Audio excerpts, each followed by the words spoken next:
ದಿನಕ್ಕೆ ಕೇವಲ ಅರ್ಧ ಚಮಚೆ ಈ ಒಂದು ಪೌಡರ್ನ ರೆಡಿ ಮಾಡಿಕೊಂಡು ನೀರಿನಲ್ಲಿ ಬೆರೆಸ್ಕೊಂಡು ಕುಡಿದ್ರೆ ಸಾಕು, ನಿಮಗೆ 99% ರೋಗಗಳು ಕಡಿಮೆ ಆಗುತ್ತೆ. ಹೌದು, ಈ ಮೆಥಡ್ ಎದಕ್ಕಪ್ಪ, ಈ ರೆಮಿಡಿ ಯಾವುದಕ್ಕಪ್ಪ ಅಂತೇಳಂದರೆ, ಫಸ್ಟು ನಮ್ಮ ಈಗಿನ ಕಾಲದ ಊಟದ ಪ್ರಾಬ್ಲಮ್.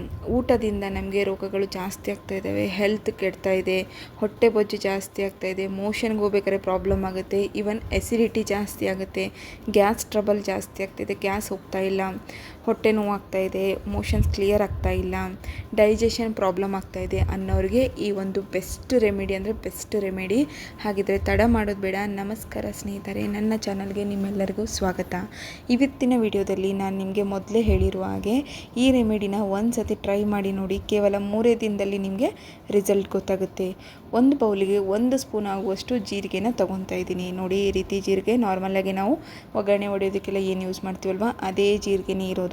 ಸೊ ಹಾಗಾಗಿ ಈ ಜೀರಿಗೆನ ನೀವು ಯೂಸ್ ಮಾಡಬೇಕಾದ್ರೆ ಇದರಲ್ಲಿರುವಂಥ ಬೆನಿಫಿಟ್ಸ್ ಕೂಡ ತಿಳ್ಕೊಳ್ಳಿ.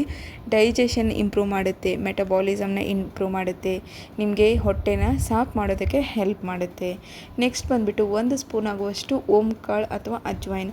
ಓಂ ಕಾಳು ಕೂಡ ಅಷ್ಟೇ ನಮ್ಮ ಡೈಜೆಷನ್ ಪವರ್ನ ಇಂಪ್ರೂವ್ ಮಾಡೋದಕ್ಕೆ ತುಂಬ ಹೆಲ್ಪ್ ಮಾಡುತ್ತೆ, ಮೋಷನ್ನ ಕ್ಲಿಯರ್ ಮಾಡೋದಕ್ಕೆ ಹೆಲ್ಪ್ ಮಾಡುತ್ತೆ, ಈವನ್ ಗ್ಯಾಸ್ ರಿಲೀಸ್ ಆಗೋದಕ್ಕೂ ಕೂಡ ತುಂಬ ಹೆಲ್ಪ್ ಆಗುತ್ತೆ. ಹೊಟ್ಟೆ ಉಬ್ರು ಬಿಟ್ಟಿರುತ್ತೆ, ಸೊ ಅದಕ್ಕೋಸ್ಕರ ಕೂಡ ಈ ರೆಮಿಡಿ ಬೆಸ್ಟ್ ಆಗಿರುತ್ತೆ. ನೆಕ್ಸ್ಟ್ ಬಂದುಬಿಟ್ಟು 1 ಸ್ಪೂನ್ ಆಗುವಷ್ಟು ಸೋಂಪು ಕಾಳು. ಈ ಸೋಂಪು ಕಾಳು ಏನಿದೆ ನೋಡಿ, ಸ್ವೀಟ್ ಇರೋದಿಲ್ಲ, ಸಪ್ಪಿರುತ್ತೆ. ಸೊ ಈ ಸಪ್ಪಿರುವಂಥ ಸೋಂಪು ಕಾಳನ್ನೇ ಯೂಸ್ ಮಾಡ್ಕೋಬೇಕು. ನಾರ್ಮಲಾಗಿ ನೀವು ಯಾವುದೇ ಸ್ಟೋರಿಗೆ ಹೋಗಿ ಕೇಳಿದ್ರು, ಜನರಲ್ ಸ್ಟೋರ್, ಕಿರಾಣಿ ಸ್ಟೋರಿಗೆ ಹೋಗಿ ಕೇಳಿದರೆ ಕೊಡ್ತಾರೆ. ಈಗ ಈ 3 ಪದಾರ್ಥಗಳನ್ನು, 3 ಒಂದು ಕಾಳುಗಳನ್ನೇನಿದ್ದಾವೆ ನೋಡಿ, ಈ ಒಂದು ಕೆಬ್ಬಿಣದ ಹಂಚಿನ ಮೇಲ್ಗಡೆನೆ ಬಿಸಿ ಮಾಡ್ಕೋಬೇಕು, ಕಾಯಿಸ್ಕೋಬೇಕಾಗತ್ತೆ. ಇದರಿಂದ ನಮ್ಗೆ ಸಿಗೋವಂಥ ಬೆನಿಫಿಟ್ಸ್ ನಿಮ್ಗೆ ಆಲ್ರೆಡಿ ಹೇಳಿದ್ದೀನಿ. ಹೊಟ್ಟೆ ಉಬ್ಬರ ಬಂತು ಅಂದರೆ ಹೊಟ್ಟೆನ ಗ್ಯಾಸ್ ಜಾಸ್ತಿ ಆಗಿಬಿಡುತ್ತೆ, ಹೊರಗಡೆ ಗ್ಯಾಸ್ ಹೋಗ್ತಾ ಇಲ್ಲ, ಹೊಟ್ಟೆ ಒಳಗಡೆ ಇರುವಂಥ ಗ್ಯಾಸ್ ಹೋಗ್ತಾ ಇಲ್ಲ, ಡೈಜೆಷನ್ ಪವರ್ ಚೆನ್ನಾಗಿಲ್ಲ, ಪ್ರತಿಯೊಂದು ಪ್ರಾಬ್ಲಮ್ಗೂ ಕೂಡ ನಮ್ಮ ಹೊಟ್ಟೆಯ ಸಮಸ್ಯೆ, ಹೊಟ್ಟೆಯಿಂದನೇ ನಮಗೆ ರೋಗಗಳು ಸ್ಟಾರ್ಟ್ ಆಗೋದು. ಸೊ ಹಾಗಾಗಿ ಫಸ್ಟು ನಮ್ಮ ಹೊಟ್ಟೆನ ಕ್ಲಿಯರ್ ಮಾಡ್ಕೋಬೇಕು.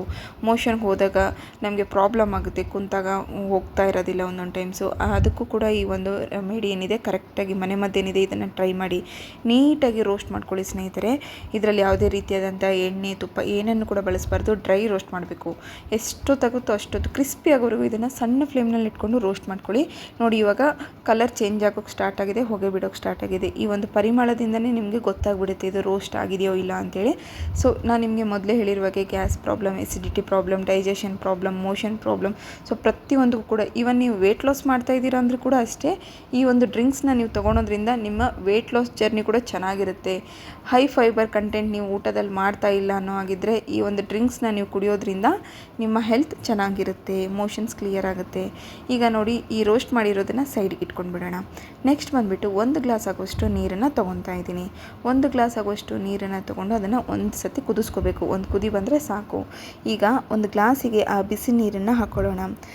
ಎಷ್ಟೇ ಜೋತು ಬಿದ್ದ ಹೊಟ್ಟೆ ಇದ್ದರೂ ಕೂಡ ಅದು ಕೂಡ ಕರಗುತ್ತೆ. ನೋಡಿ, ಅಷ್ಟು ಈಸಿಯಾಗಿರುವಂಥ ರೆಮಿಡಿ, ತುಂಬ ಸಮಯ ತೊಗೊಳೋದಿಲ್ಲ, ಮನೆಯಲ್ಲಿರುವಂಥದ್ದೇ, ದಿನನಿತ್ಯದಲ್ಲಿ ಕುಡಿಯೋದ್ರಿಂದ ನಿಮ್ಗೆ ಯಾವುದೇ ರೀತಿಯಾದಂಥ ಪ್ರಾಬ್ಲಮ್ ಆಗೋದಿಲ್ಲ. ಜೀರಿಗೆ ತಂಪು, ಈ ಅಜ್ವೈನ್ ಹೀಟು, ಹಾಗೆ ಸೋಂಪು ಕಾಳು ಕೂಡ ತಂಪು.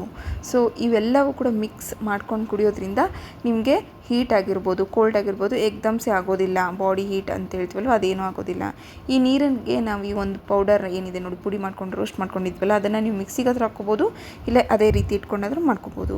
ಇದಕ್ಕೆ ಸ್ವಲ್ಪ ಬ್ಲ್ಯಾಕ್ ಸಾಲ್ಟ್ನ ಹಾಕ್ಕೋಬೇಕಾಗುತ್ತೆ. ಒಂದು ಟೀ ಜಸ್ಟ್ ಹೇಳ್ತಿರಲ್ವ, ಚಿಟಿಕೆ ಆಗುವಷ್ಟು ಬ್ಲ್ಯಾಕ್ ಸಾಲ್ಟ್ನ ಆ್ಯಡ್ ಮಾಡ್ಕೊಳ್ಳಿ. ಅದಾದಮೇಲೆ ಒಂದು ಸತಿ ಕರಗಿಸ್ಕೊಂಬಿಡಿ, 1 ಸ್ಪೂನಿನ ಸಹಾಯದಿಂದ ಕಲಿಸ್ಕೊಳ್ಳಿ. ನೆಕ್ಸ್ಟ್ ಬಂದುಬಿಟ್ಟು ನೋಡಿ, ಇಲ್ಲಿ ಒಂದು ಅರ್ಧ ನಿಂಬೆಹಣ್ಣನ್ನು ಹಾಕ್ಕೊತಾ ಇದ್ದೀನಿ. ಒಂದು ಅರ್ಧದಷ್ಟು ನಿಂಬೆಹಣ್ಣಿನ ರಸ. ನಿಮಗೆ ನಿಂಬೆಹಣ್ಣಿನ ರಸ ಬೇಡ ಅನ್ನೋ ಹಾಗಿದ್ರೆ ಬಿಟ್ಬಿಡಿ, ಇಲ್ಲ ಅಂತಂದರೆ ನೀವು ಇಲ್ಲಿ ಹನಿನ ಯೂಸ್ ಮಾಡ್ಕೋಬೋದು. ಬಟ್ ಹನಿ ಏನಿದೆ ನೋಡಿ, ಜೇನುತುಪ್ಪ ಸ್ವೀಟ್ ಆಗುತ್ತೆ. ಸೊ ಹಾಗಾಗಿ ನಾನು ಇಲ್ಲಿ ನಿಂಬೆಹಣ್ಣಿನ ರಸನ ಯೂಸ್ ಮಾಡ್ಕೊತಾ ಇದ್ದೀನಿ. ನಿಂಬೆಹಣ್ಣಿನ ರಸದಿಂದ ವೆಯ್ಟ್ ಲಾಸ್ ಚೆನ್ನಾಗಾಗುತ್ತೆ, ಹಾಗೆ ನಿಮ್ಮ ಫೇಸಿಗೆ ಒಂದು ಒಳ್ಳೆಯ ಗ್ಲೋ ಕೂಡ ಸಿಗುತ್ತೆ. ಇದನ್ನು ಯಾವ ಸಮಯದಲ್ಲಿ ಕುಡಿಬೇಕಂತ ಹೇಳಿದರೆ, ಮಧ್ಯಾಹ್ನದ ಊಟದ ನಂತರ. ಅಥವಾ ರಾತ್ರಿ ಟೈಮ್ನಲ್ಲಿ ನಿಮಗೆ ಮೋಷನ್ ಪ್ರಾಬ್ಲಮ್ ತುಂಬ ಆಗ್ತಾಯಿದೆ, ಬೆಳಗ್ಗೆ ಎದ್ದ ತಕ್ಷಣ ನೀವು ಮೋಷನ್ನೇ ಹೋಗೋದಿಲ್ಲ ಮೇಡಮ್ ನಾನು, ಅಥವಾ ನನಗೆ ಗ್ಯಾಸ್ ಹೋಗ್ತಾ ಇಲ್ಲ ಅನ್ನೋರು ಇದನ್ನು ಏನು ಮಾಡಬೇಕಪ್ಪ ಅಂದರೆ ರಾತ್ರಿ ಸಮಯದಲ್ಲಿ ಕುಡೀರಿ. ವೆಯ್ಟ್ ಲಾಸಿಗೆ ಅಥವಾ ನಮಗೆ ಊಟ ಜಾಸ್ತಿ ಹಸಿವು ಇದೆ, ಜಗ್ಗಿ ಹಸಿವಾಗ್ತಾ ಇದೆ, ನನಗೆ ಊಟನ ಕಂಟ್ರೋಲ್ ಮಾಡೋಕ್ಕಾಗ್ತಾ ಇಲ್ಲ ಅನ್ನೋರು ಇದನ್ನು ನೀವು ಮಧ್ಯಾಹ್ನ ಕುಡೀರಿ. ಸೊ ರಾತ್ರಿ ಹೊತ್ತಿಗೆ ಏನಾಗುತ್ತೆ, ಊಟ ಕಂಟ್ರೋಲಿಗೆ ಬರುತ್ತೆ. ನೈಟ್ ಟೈಮ್ನಲ್ಲಿ ಇದನ್ನು ಕುಡಿಯೋದ್ರಿಂದ ದಿನಕ್ಕೆ ಒಂದೇ ಸತಿ ಕುಡಿಬೇಕು, ಅದು ನಿಮಗೆ ಬಿಟ್ಟಿದ್ದು. ಮಾರ್ನಿಂಗ್ ಮಾತ್ರ ಕುಡಿಯೋಕ್ಕೆ ಹೋಗಬೇಡಿ, ನೈಟ್ ಅಥವಾ ಆಫ್ಟರ್ನೂನ್ ಇದನ್ನು ತೊಗೋಬೇಕಾಗುತ್ತೆ. ನೆಕ್ಸ್ಟ್ ಬಂದುಬಿಟ್ಟು ನೋಡಿ, ನಾವು ಟ್ರಾವೆಲಿಂಗ್ ಮಾಡೋರು ಅಥವಾ ನಾವು ಡ್ಯೂಟಿಗೆ ಹೋಗೋರು, ಜಾಬಿಗೆ ಹೋಗೋರು, ನಮಗೆ ಈ ರೀತಿ ಎಲ್ಲ ನೀರನ್ನು ಬಿಸಿನೀರು ಮಾಡ್ಕೊಂಡು ಕುಡಿಯೋಕ್ಕೆ ಆಗೋದಿಲ್ಲ ಅನ್ನೋರು ಜಾಬಿಗೆಲ್ಲ ಹೋಗ್ತಾ ಇರ್ತಾರೆ. ಅಂಥವ್ರು ಏನು ಮಾಡಬೇಕಂದ್ರೆ ಮಧ್ಯಾಹ್ನ ಊಟ ಆಗಿದ ತಕ್ಷಣ ಇದನ್ನು ಒಂದು ಕಂಟೈನರ್ನಲ್ಲಿ, ಬಾಕ್ಸ್ ಕಂಟೈನರ್ನಲ್ಲಿ ಹಾಕೊಂಡು ಹೋಗ್ಬಿಡಿ. ಇದನ್ನು ನೀವು ಮಧ್ಯಾಹ್ನ ಊಟ ಆಗಿದ ತಕ್ಷಣ ಇದನ್ನು ಅಗದು ತಿನ್ನಬೇಕು, ಅಂದರೆ ಚ್ಯೂ ಮಾಡಬೇಕು. ನೀರನ್ನು ಬಿಡೋ ಥರ ನೀವು ಚ್ಯೂ ಮಾಡ್ತಾ ಇರಬೇಕು.